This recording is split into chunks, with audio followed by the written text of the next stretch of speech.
All right, cats and kitties. Tell you what we're doing today and what we're doing it to. This is a Rushmore 103 cubic inch bike. Now the Rushmores were released originally in 2014, discontinued in 2017. They brought a lot of new innovations to the old style Harleys. Many people consider the 103 engine to be the best engine Harley ever made to this day. And many people consider the Rushmore to be the best of the variety of this is Street Glide special. They consider the Rushmores to be the best of the bikes. Those are all matters of opinion.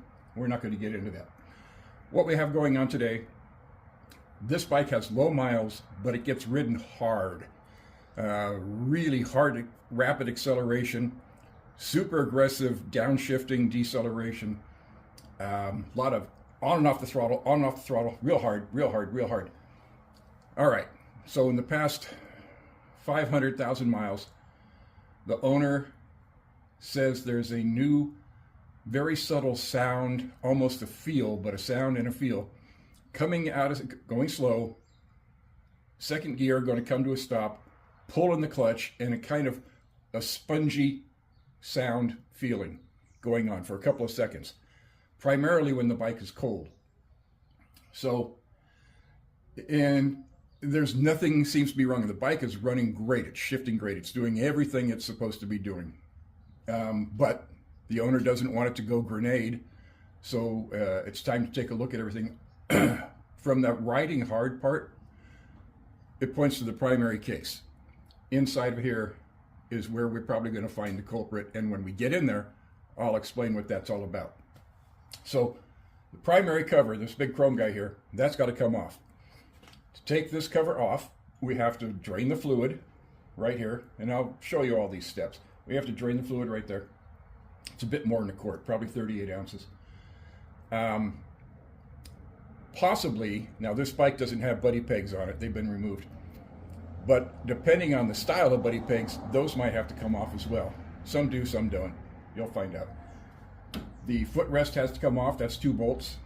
And the heel shifter, not the toe, just the heel shifter has to come off. That's it. So, you know, in 5 minutes, this cover is ready to come off.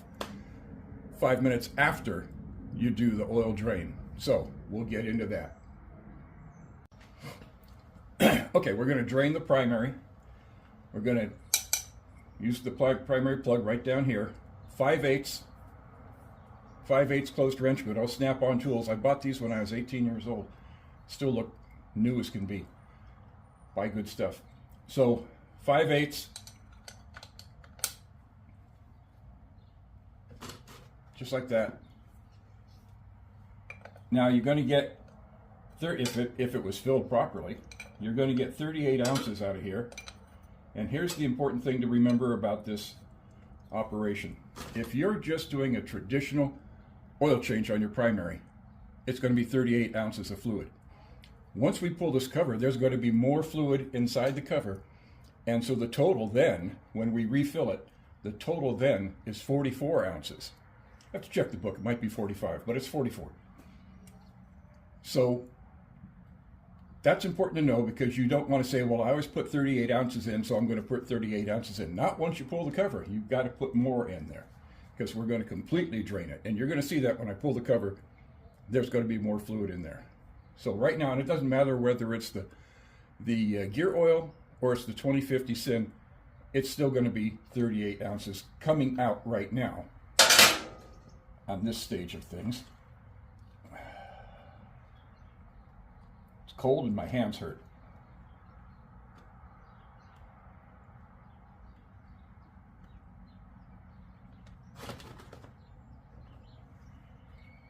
There it is. It's clean. The magnet,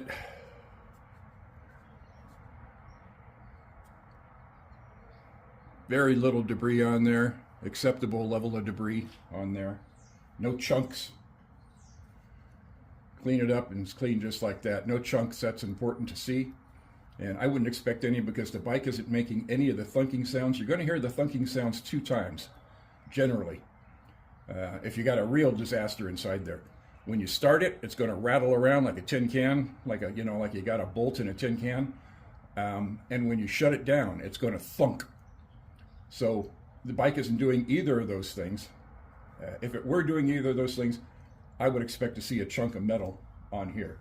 But we'll know more when we look inside the case. Now, you could, if you're in a hurry, and you should never be in a hurry when you're doing an operation on a vehicle because you're going to make mistakes, but you could pop the derby cover and this will drain a lot faster because you're venting it. This is a sealed compartment and you're venting it. Gotta keep that thing shiny. So I'm not in a hurry, and I'm not going to be in a hurry. Let this thing drain. I'll walk away. I will enjoy my coffee that I'm always present with, and I'll just let the thing drain. And I'll leave the derby cover on, and then that's just one less thing I have to mess around with. Why bother? Then when we get back, or during the time that I'm letting that happen, I'll do the other steps. All right, now while that's draining, I'm going to take off the footrest. I'm going to have a sip. Oh, that's good. I blend my own. There are only 2 bolts. They take a hex head, and they're pretty tight, so you want a good size extension on it. And you're going to need an extension here because they're fairly deep in there. There's one right below the crash bar.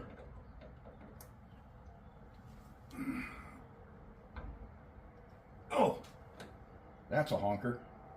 I'm going to need a bigger bar on it. Maybe. Let's find out. There we go.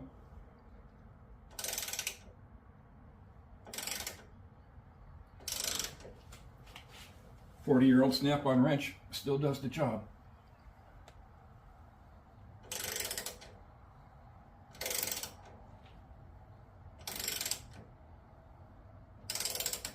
And you don't need to watch this whole thing. I forgot to mention, because I only had that one sip of coffee, this one, the forward fastener on the footrest, is backed by a nut. So you want to have a 9/16 box wrench.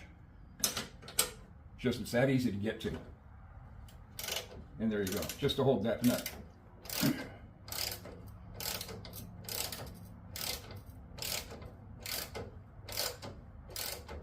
Later on, I'll be using a power ratchet because why not?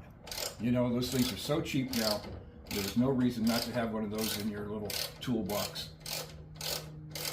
and not go through all of this wrenching. And we get that nut off of there. There it is. Get that bolt out of there.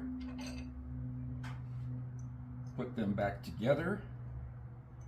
I'll put them right there so there's no mistake whatsoever where it belongs. And then we tackle the one on the rear. And okay, so the footrest is off. The rear, they're only about 4 inches apart. The rear one does not have a nut backing it, so you just remove it with your hex. 2 things. This is a number 8, so you got to have that number 8. And the other one is you can't do this with a regular hex key, a hex wrench. You know, some people still call them an Allen wrench. You just can't because there's too much torque on it. Even with this 10-inch 1-foot breaker, it's still a lot of work. So make sure you have some leverage to get that thing off of there. And then I put the fastener back where it belongs so it doesn't get lost. And then fold up shop and lose my tool because I didn't tighten it down in its little socket. There we go. So our oil drip is down to a drip, which is good.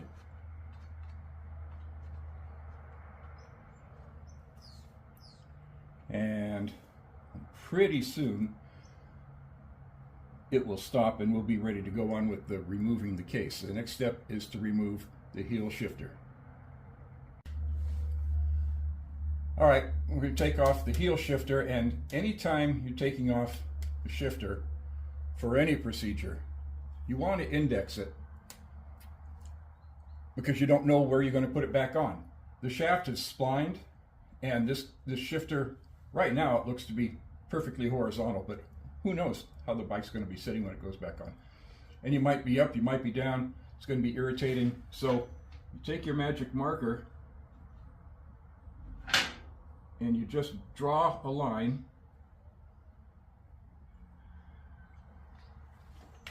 through there, and I'll mess up what I'm doing here to show you. There. Now when it goes back on, I'll know. Okay, and get that back where I want it. Now this has one through bolt, no fastener up top. One through bolt there. Takes a 1/4 inch hex key. You can do this with a hex key or an Allen wrench. It might be a little bit tight, but hey, you got a breaker bar right there. Your 5/8 that you use for the drain plug, there and there it works, just like that.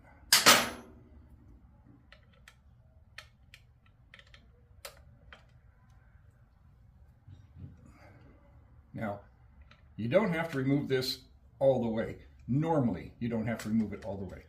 You just have to get it a little bit loose, and you can jiggle this guy off. But that depends on whether this thing opens on its own. So, I'll just keep going until it's happy. And it's trying to come off, but why should I mess around with it?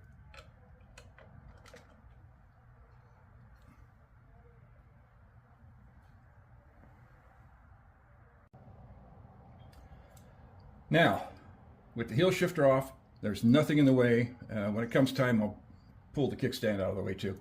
Don't have to remove it. And by the way, the reason it's called a buddy stand or a jiffy stand instead of a kickstand in all Harley nomenclature is because of many years ago, somebody else got the patent right, the copyright on the word kickstand. So that's why we call it a jiffy stand or a buddy stand. Sounds silly for something like a Harley to have a buddy stand. Anyway, all of these fasteners on the cover are 3/16 hex, and you're going to need a short extension to get some of these guys down here. These 4 right here are long. The rest of them are short. None of them are backed by a fastener. So when you remove them, the only thing you're going to have to remember and not get wrong when you put it back together is that these 4 are long.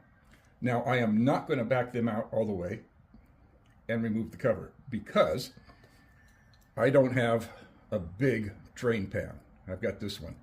If I had a big drain pan, I would put it in there and I would just let the whole thing drip. So instead, what I'm going to do is I'm going to back them off just enough to crack the bottom of the case in one location, and I'll milk all of the remaining juice out of that one location. I won't have you watch everything, but anyway, you'll see they're pretty easy because I believe they're 12 foot-pounds of torque, so they all come off without any difficulty, and I'll get going. Now, all of the fasteners are loose, but I've left the cover on.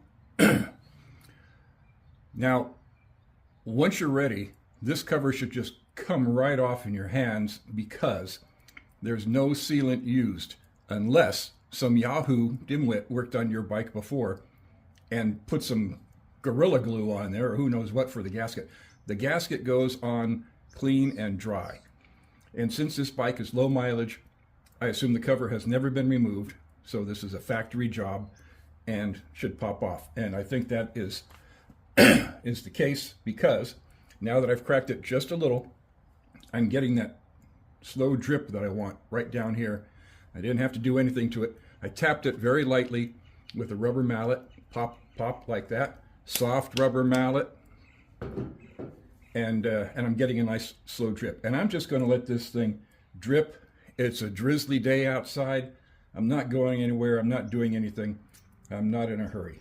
So I'm going to let this drip until it is done dripping, nice and dry, and then I'll come back and we'll remove the cover, get everything out of the way. But so far, everything is going the way it's supposed to be going.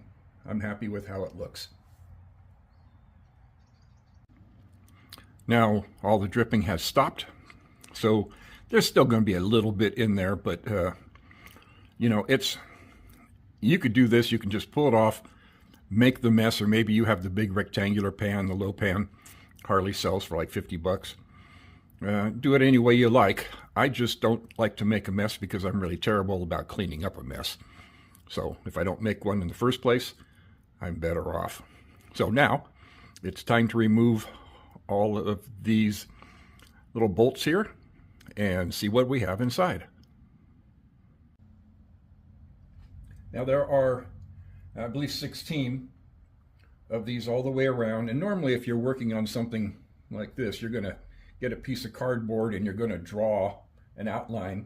And as you remove all these fasteners, you're going to put them in a specific spot. But in this case, as I explained earlier, there are 4 that are long and the rest are all, so you're not going to get confused. So just have at it. This is a real good time to have a power ratchet, because otherwise you're going to spend all day getting these guys out of here.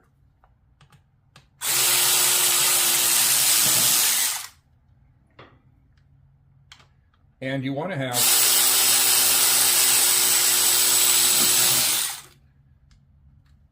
they have washers, so don't lose the washers. You want to have something on the floor, like a piece of cardboard, you know, an old towel or something like that, so that the whole thing goes on the floor and you don't have to worry about scuffing it, scratching it, whatever might happen to the thing.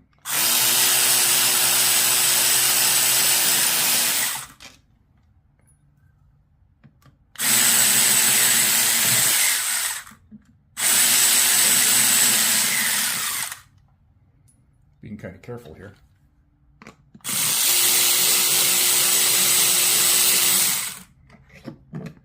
All right, kind of impossible to confuse them, right?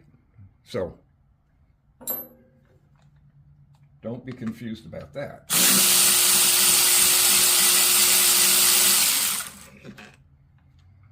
Two long ones. 3 long ones.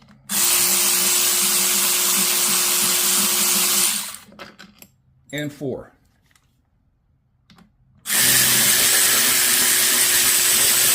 Now you can see the cover just wants to drop away because it was properly attached with no sealant.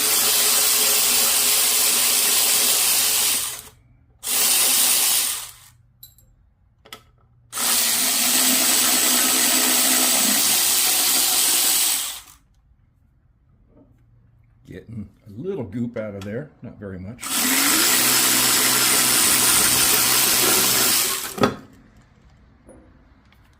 And there she goes.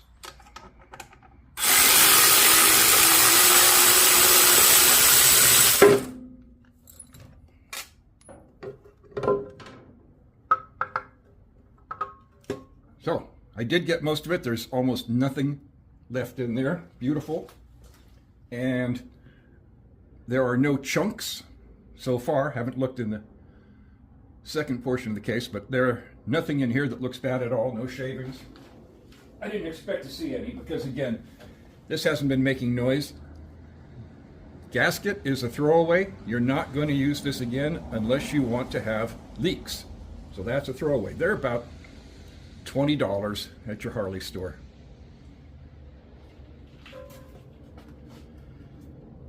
Now, a little discipline, which is hard to do, but everything gets put away so I don't lose it. I don't care if you put it in a red Solo cup, whatever you do, but put it away, out of the way, so it doesn't get kicked all over your garage floor, end up under your water bottle, never to be seen again. Boom. we're in good shape. Now I'm going to take a real quick look at a few things here. And all right, so let me explain a few things, and let me get in a lot closer.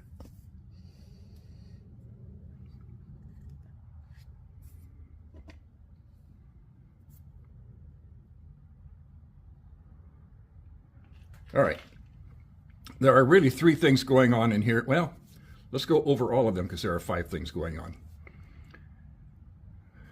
Up here, almost out of camera range, this is your starter motor. On the other side is your starter motor. This gear, when you hit your ignition, this gear spins out, engages this gear, and that's what gets the whole thing going.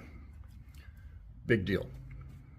If you haven't figured it out, this is your primary chain. This is the guy that is so critical, does all the work. And it'll probably last the length of the bike.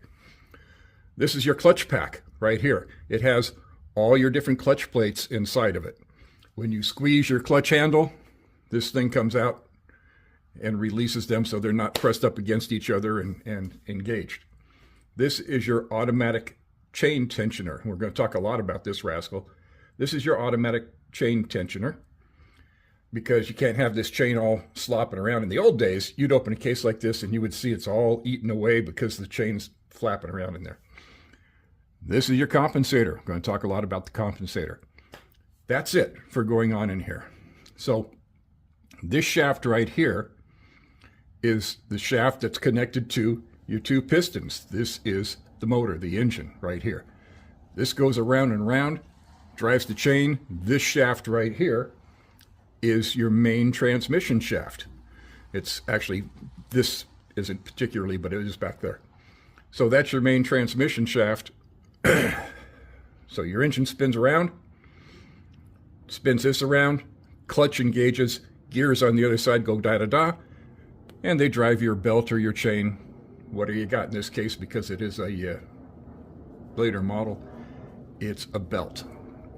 Now I'm going to get a flashlight, and I'm going to look around down in here before I touch anything and see if I can find any bad news, like, well, shavings or whatever. I can tell you right now, just looking at it, it's clean, but don't want to skip any steps. Now, I did just look around in here, got a real bright LED flashlight, and there's absolutely nothing. I mean, there's no microscopic dust. This is as clean as anybody could ever hope for something to be. Now, it doesn't mean we're not going to find a problem in here, because I think we are. But there's nothing that's going to require new parts. Let's put it that way. This is nice. This is clean. It's in good shape. Bike has 15,000 miles, and you know this looks like it's new. Clutch plates. Good, good, good. So we haven't grenaded anything, and that's why this inspection is going on, is to find something before it grenades, because that can happen. And I'm going to explain after I reposition the camera. All right, this assembly here is the compensator, and it is the source of many, many problems on the Harleys. And it's due to, unfortunately, it's due to 2 things: the way we ride them and the way they keep making the motors, the engines, bigger and bigger and bigger.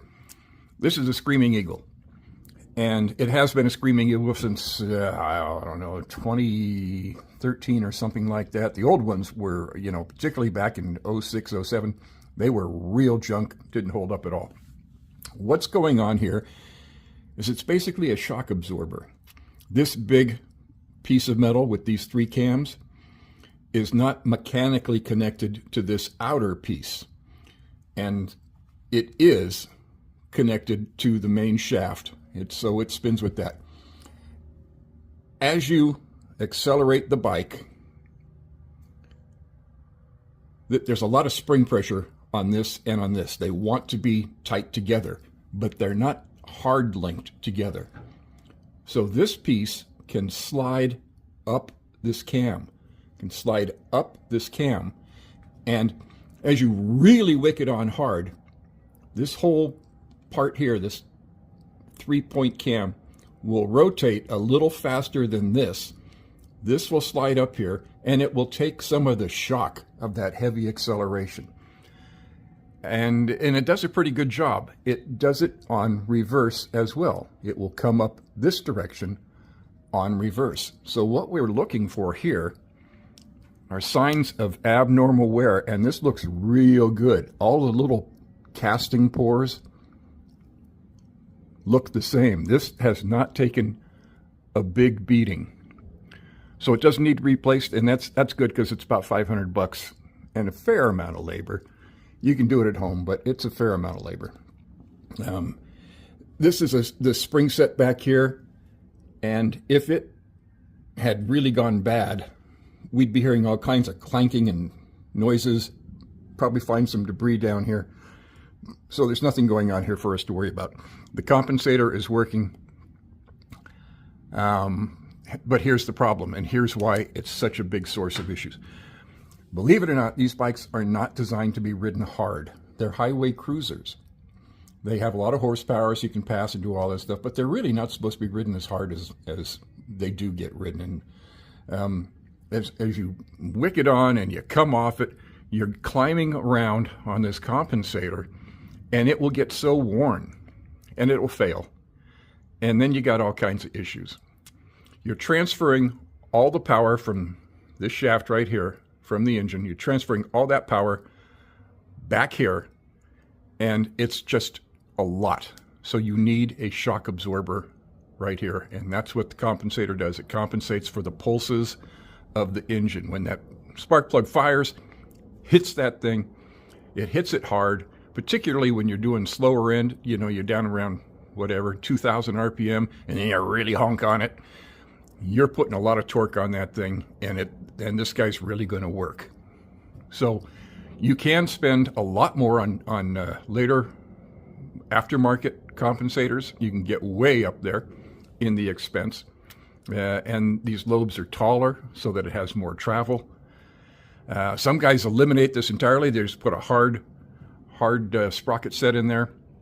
But the problem with that, and it does work, and people do it, and they ride for life like that. But now you're transferring all that power back there. So if you're a gentle rider, you can get away with it. But if you're a hard rider, unless you want to be rebuilding stuff all the time, not a good idea. So I'm calling this compensator good, and that's not the problem. And I didn't expect that to be the problem, given what the guy told me. I expect the problem is right here. The automatic tension adjuster. Let's see if I can get a real good look at this rascal. This right here is spring-loaded, so it's always maintaining upward pressure on the chain. And by the way, this part lasts for a long time, although I don't expect to see any problem here. You want to maintain pressure on the chain. That's a good thing. That's the job of this. So this whole mechanism, from a pivot point, whole mechanism pushes up all the time. As time goes on, the chain wears a little bit, the chain gets a little bit longer, maybe your sprockets start to wear a little bit. This will maintain the pressure because it's spring loaded. That's good. But what can happen, it's as good a design as we have right now, and we wish it could be better, but it does fail, it does have drawbacks. But here's the thing, when you ride really hard, when you suddenly wick it on, this guy right here, remember, this is your crankshaft. It's rotating in this direction. You suddenly crank it on really hard like that, you are going to develop a little slack right here. You're pulling up at the top of the chain, and you're going to develop a little slack here, and the compensator, the self-adjuster is going to go up, and this has little ratchet marks where it locks into place. As it goes into a new position, it locks into place and it stays there. So it just adjusted itself to a tighter position because you wicked it on suddenly and created that slack. And I mean, you really cranked on it, not normal riding. Now, when you downshift, brutally downshift, you're going in the opposite direction. So suddenly you're putting all this motion on your clutch pack over here, and the engine hasn't slowed down yet, and you create slack in this direction. Same thing, you're creating slack that's abnormal because you're doing really aggressive downshifting. And this adjuster is going to go up, and the little ratchet points are going to lock in place again. Now, what you've got going on at that point, and what I think we have going on here, is you have abnormal tension on the chain, more than there should be. You have abnormal tension on the chain. And you're going to get noise. And if it goes on too long, you're going to have a problem with your transmission, because you're just putting so much lateral pressure on that shaft and on those bearings. And these things do have main transmission bearing failures, and it's because too much power is being translated from the engine to the transmission. And this is one of the ways. You're just not supposed to ride these bikes as hard as many of us do. So here's what I'm going to do. I'm going to remove this, which is very easy. It's 2 bolts right there. Going to remove it. I'm going to reset this down to a lower position, and then I'm going to reinstall it, and I'm not going to worry about that reset, and I'm not going to have to calibrate anything. I'm not going to have to make any adjustments, because this is a self-adjuster. The first second we get on the road, after resetting this, the first second we get on the road, it's going to pop up to where it belongs. And as long as the bike isn't really honked on there and driven so hard, again, it's going to be in the right position, and that should take care of the noise. Now, while I have this out, the chain's going to be sloppy. That's when I'm going to grab this shaft over here, and I'm going to check it for slop. It's when I'm going to grab the clutch basket over here, check it for slop. But can't do it right now because there's all this tension on the chain.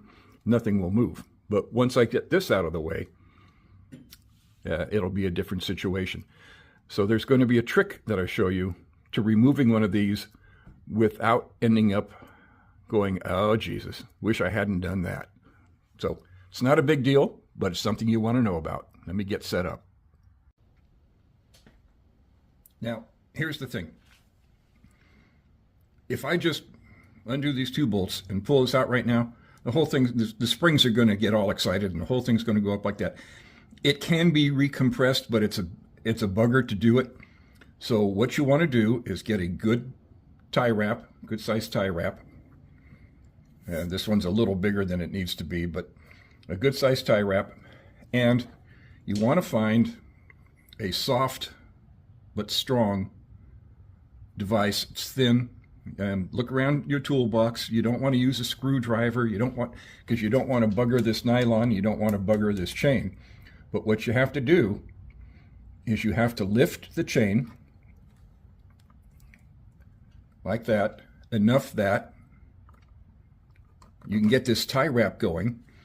And then I'm going to do it off camera because it's going to take me a while. But you want to get this tie wrap around the adjuster so that you can keep it compressed, that when you remove it, the springs won't be able to pop up. So I'll get back down here, I'll push this down like that eventually. Like I say, it's going to take a while, so I'll do it off camera. But there, it's coming around. And I'll have to fish it out. Then I'll lock this whole thing down, and then we'll be able to remove it. So I'll let you know when I'm ready. Now you can see exactly what I did. I got the tie wrap, and you want to get right in the middle here so you get the maximum compression. I went under the chain, around the back. It was not a big deal at all. And then you tighten this down as much as you can, so that this isn't going to open, because now we're going to remove it. Piece of cake, 1/2 inch. There we go. They weren't this loose. I loosened them with a bigger 1/2 inch.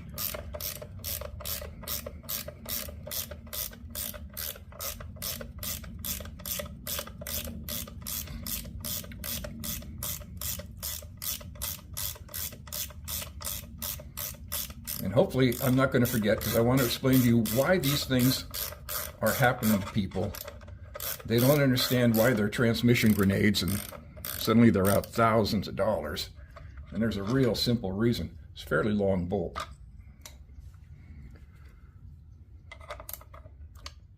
Yeah, you can see how we just lost all the tension on the chain. I'll back up the camera a little so you can see what happened up above.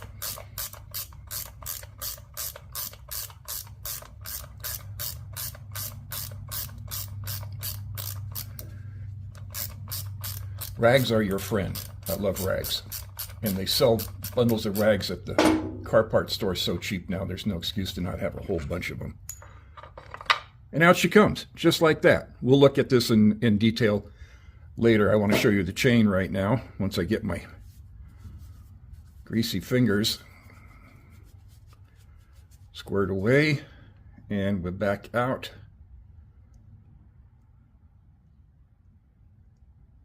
I'm doing this with my watch, so it's a little bit slow. Slop. Slop everywhere. We want slop. Let's get back here. Move things up a little. Now we have some slop. Give me a rag. Here's a rag. Now we can start checking some things.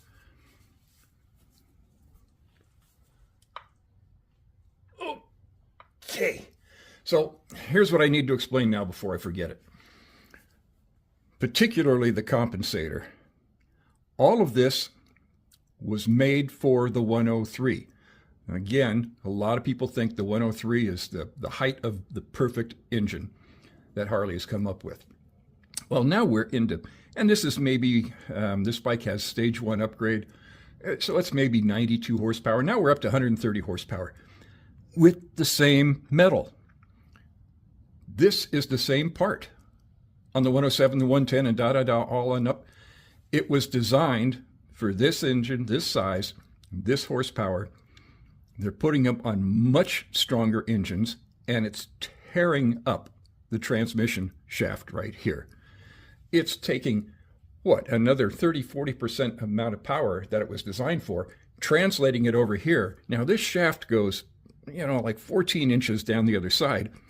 Imagine all of this, forget this rotational. It's pulling toward the front of the bike like this. So it's putting side load on the bearing behind here and the bearing on the other side, all the gears that are in between.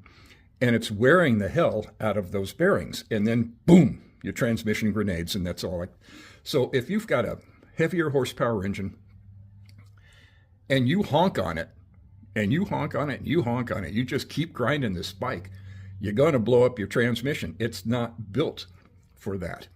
You can put in a stronger compensator, and you should put in a stronger compensator. If you are a hard rider on a high horsepower bike, you should put in a better compensator, and it's going to cost you.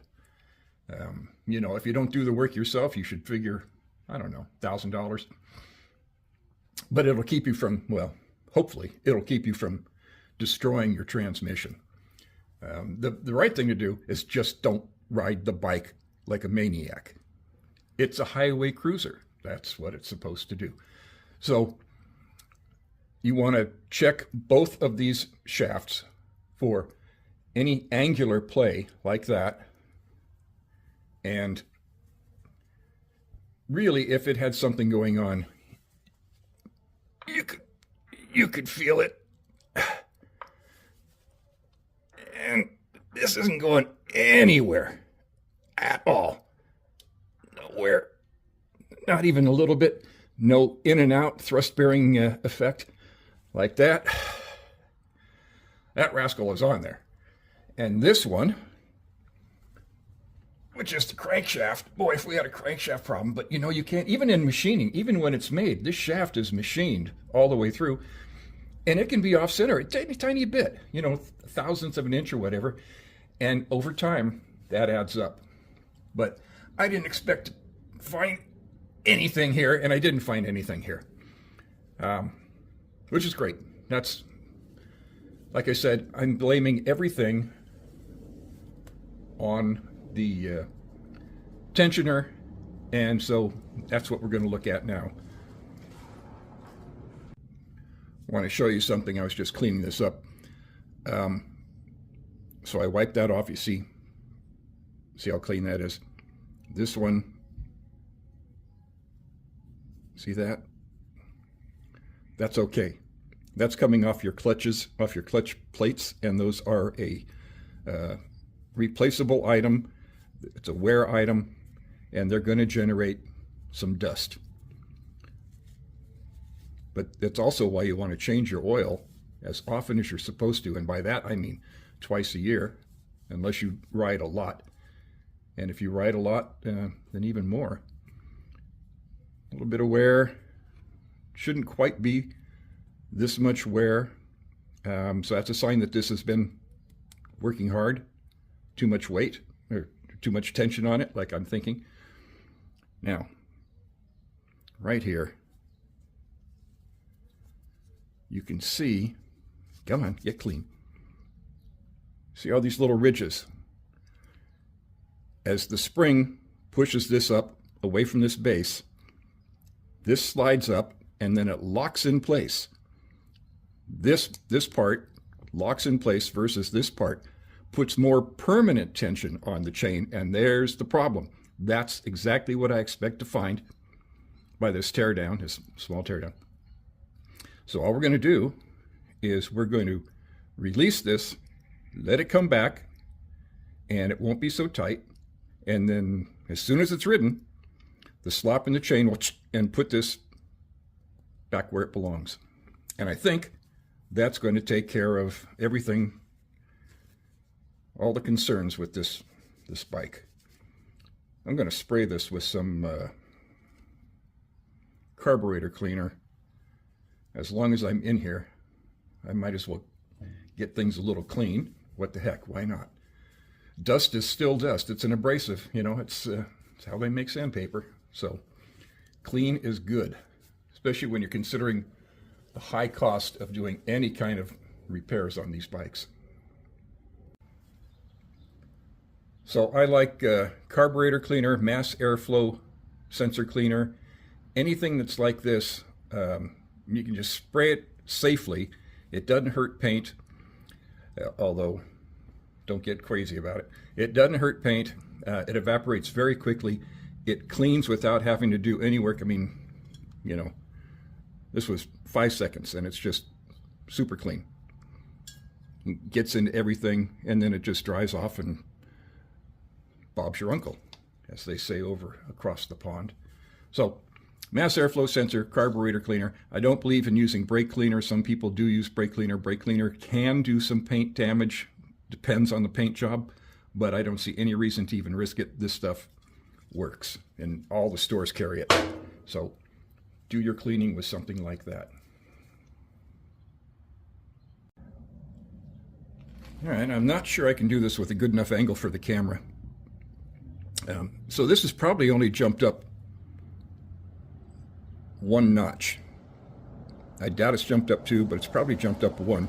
All we have to do is lift this from the body, push it back there. And again, I'm not sure I can do this and maintain the... See how I'm lifting it? And then, there we go. That's 1 notch. I pushed it back. And the spring wants to keep it moving. So I'm lifting it up. Come on.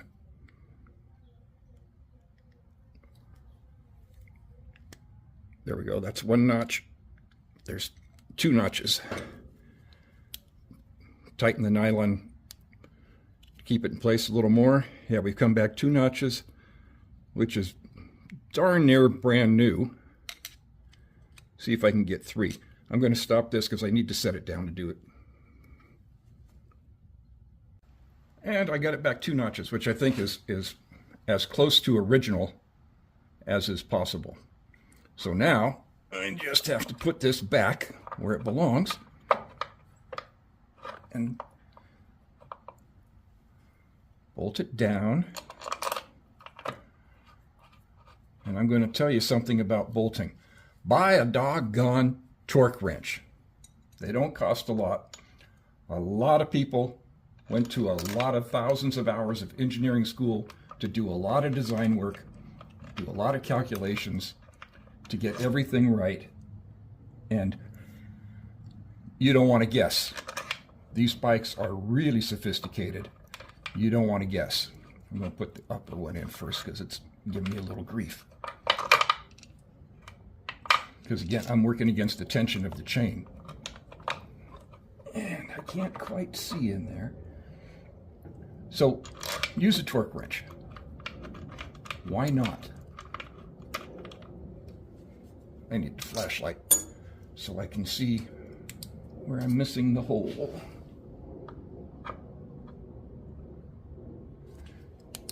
There it is. Probably going to have to put a screwdriver under there, something to raise it up a little bit, because, again, I'm a tensioner at this point.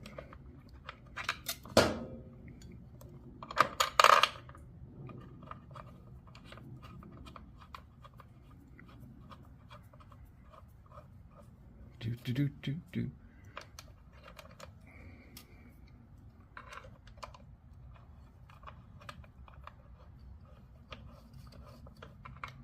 There we go.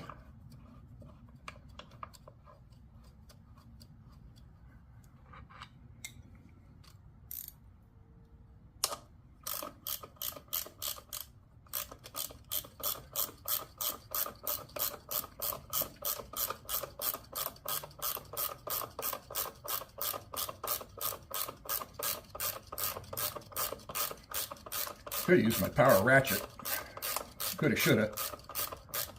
But, you know, these newfangled ratcheting box wrenches are pretty nifty. And for what they cost, I'm happy to use them every now and then.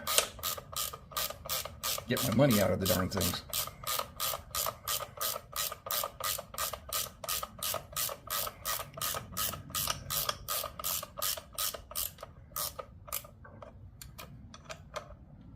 And from this point, we go on to torque settings. Torque wrench. Buy one. So the factory manual calls for these two bolts to be 21 to 24 foot-pounds. I'm not using Newton meters. 21 to 24 foot-pounds. Since these are internal, and I'm not going to be able to re-access them after I tighten them. A little limp there. I'm going to go for the 24 because I won't be able to check them warm. So I'm going to the higher end, it's 24. If you don't know how to do this, your torque wrench, so on this side, we're measuring in foot-pounds. On this side, we'd be in Newton meters. And 24, here's 20, and all you do, I've loosened the bottom nut there, is rotate this guy until the 0 is on the 20. So that's 20 foot-pounds, and then I come up, and that's 24 foot-pounds right there. And I just tighten this nut on the bottom. I'm at 24. And then come in here, work your way up until you get to the point that it clicks.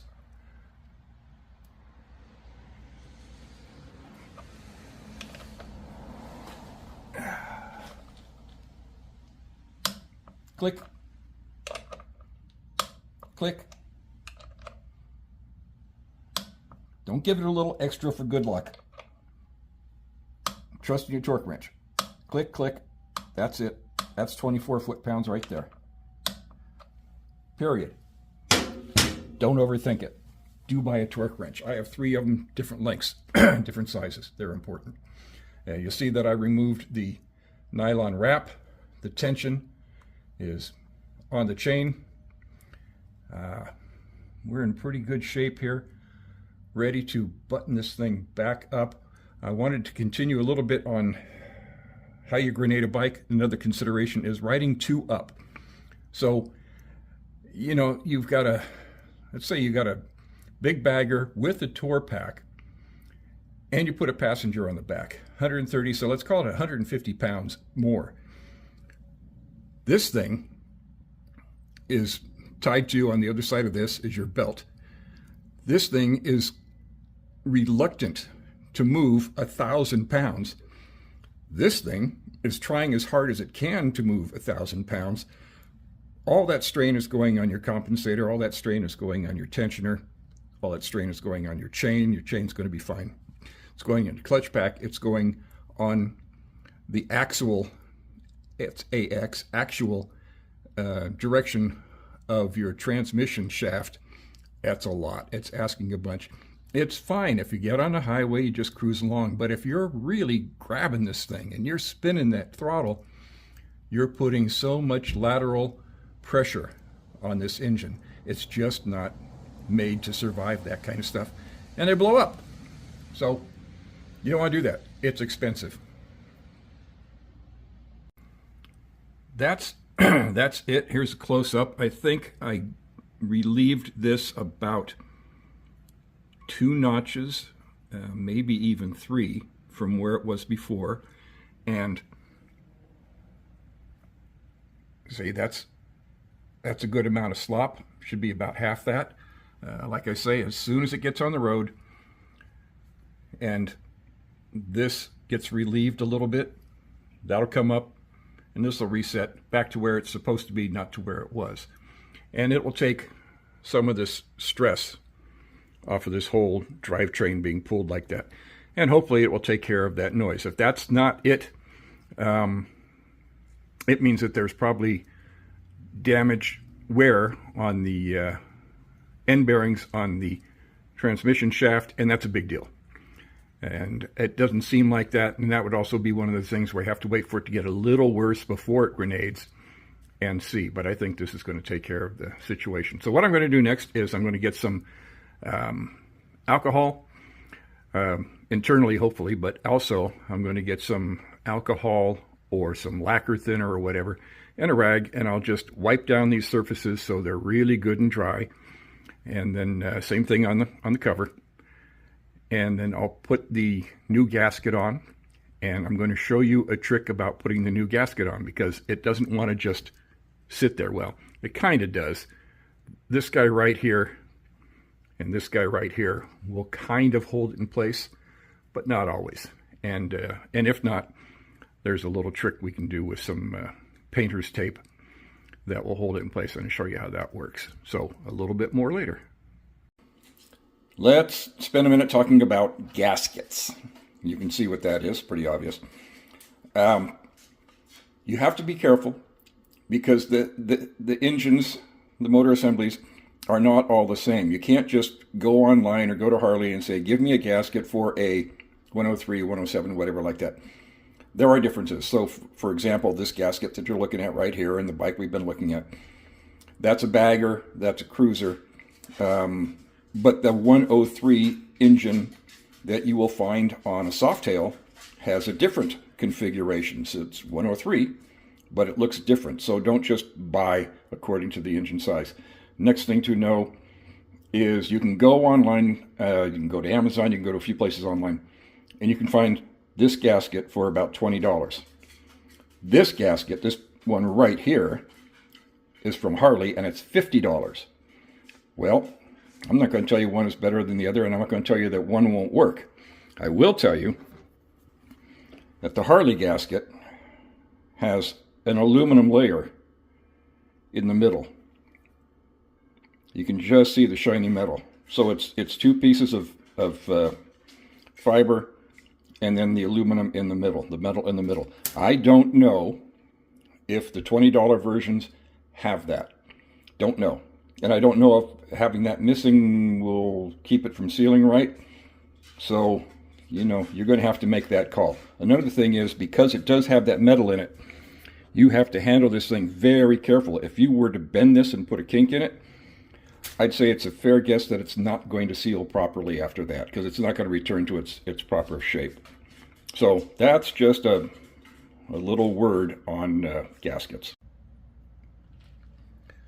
Now, my mating surfaces are all cleaned up.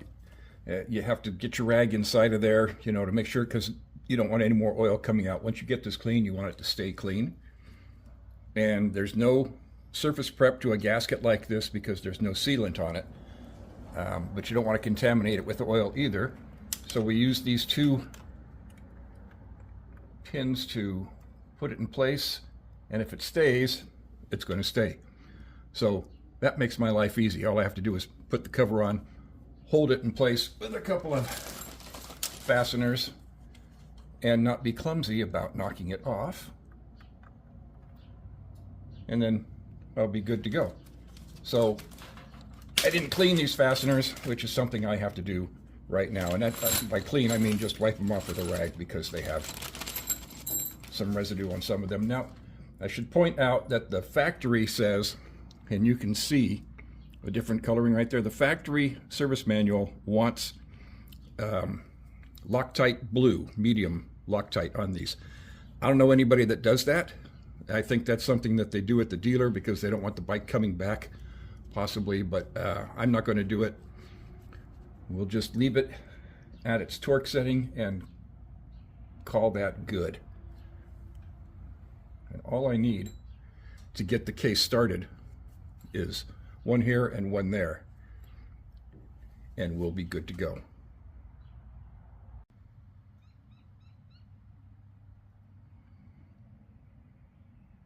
Now, I'm using my power ratchet butt, but only to get them just seated, because this thing has far more power than is necessary. You can over torque them, and I'm not going to do that. So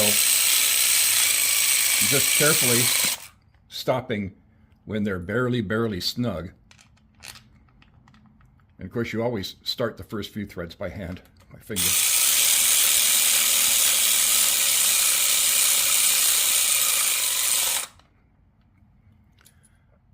And we go around, and then we're going to have another little lecture on torquing.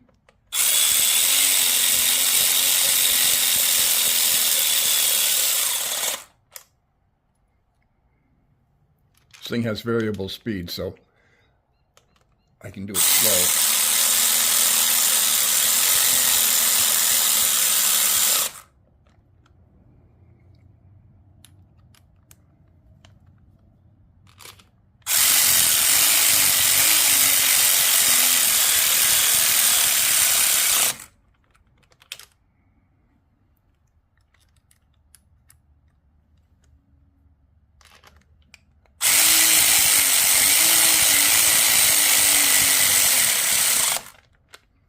That's the lot of them. Now, torquing. I'm going to show you a picture because you need to see. When you torque any kind of a pattern, I'm going to have to get the wax out and clean all this up. You never just go all the way around. I don't care if you're torquing cylinder heads on a car or the lug nuts on a wheel. There's always a pattern, because if you just go torque, torque, torque, torque, torque like that, you're going to warp the thing. It's not going to be good. There's always a staggered pattern one way or another. I'm going to show you from the service manual what that pattern is, and you'll understand.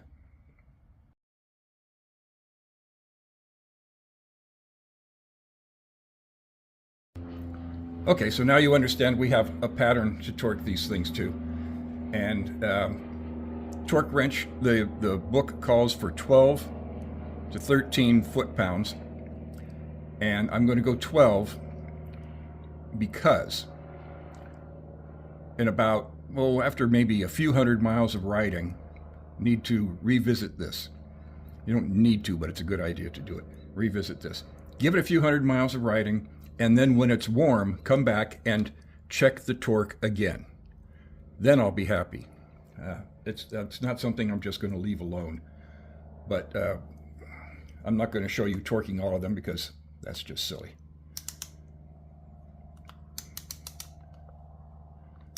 But the wrench is set. 12 is very light.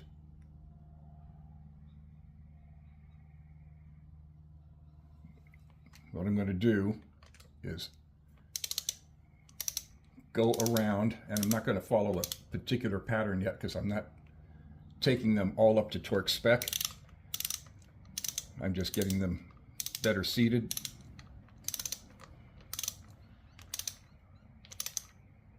If you don't want your cover to leak, you have to be a bit meticulous about this.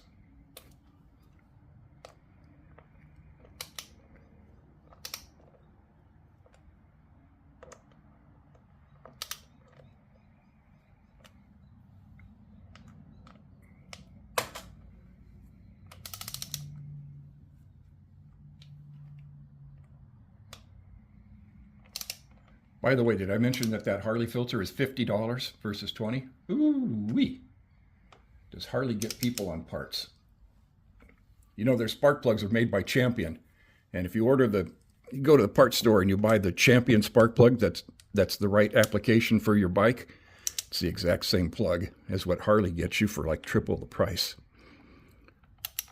So keep that in mind the next time you're trying to keep your wallet a little more solvent for those nights out to drink your Michelob Ultra.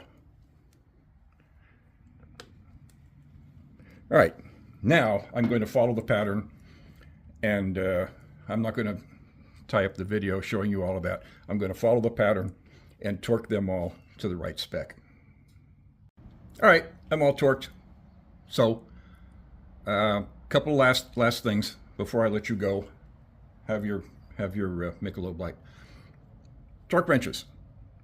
Always store them, back off the nut here, always back them down to 0, to their lowest setting.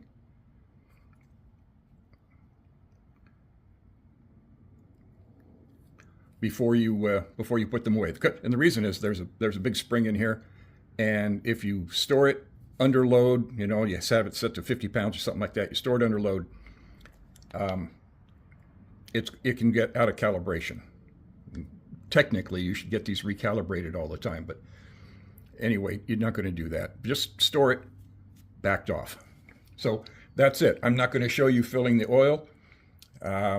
Again, it's going to be 44 ounces, not 38. Remember that, because we drained the entire case. So I'm not going to show that because there are a billion videos out there on how to do the oil change, and don't need to waste your time. So I hope that helped you. And that's about it. Commander Toasty signing off. All right, I know, it's supposed to be done.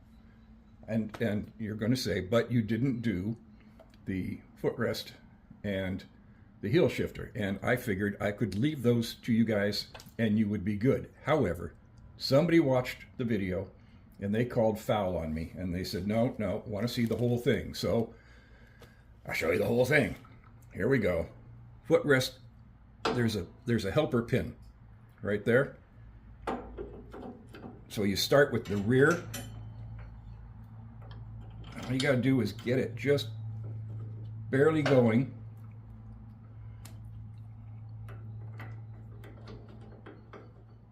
There, piece of cake of your favorite flavor. And I'm going to get it reasonably seated in there. I'm not having to hold the weight of the footrest because of that helper pin.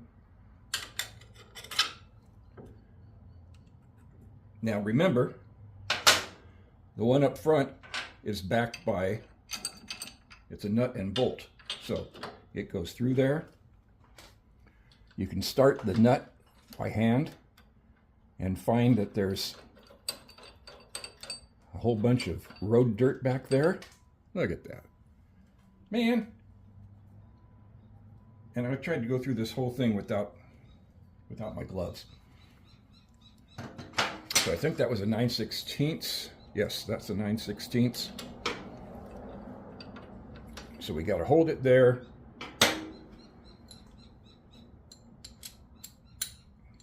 I am going to torque it because I'm a good boy. But first I'm going to get it established.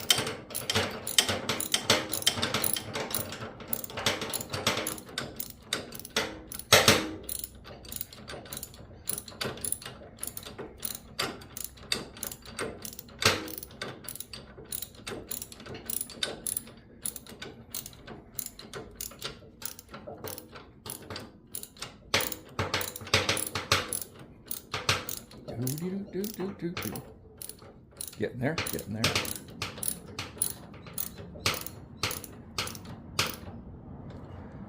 All right, that guy's down there.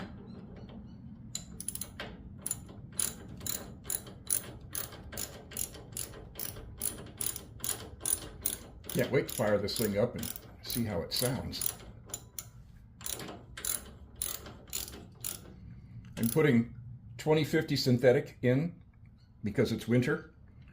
If it were summer, I would be putting gear oil in there, which is approved. That's not a Shade Tree Mechanic decision. That's an approved fluid, and Harley does sell it, but you can get some of your own. 40 foot-pounds, both of these, 40 foot-pounds, per the book.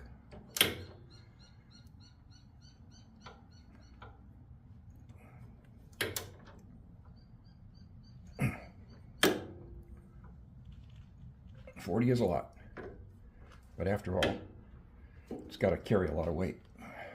Come on, give me a click.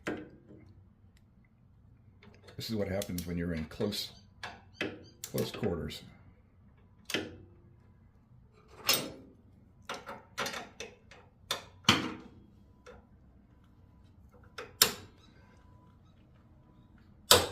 There's my click.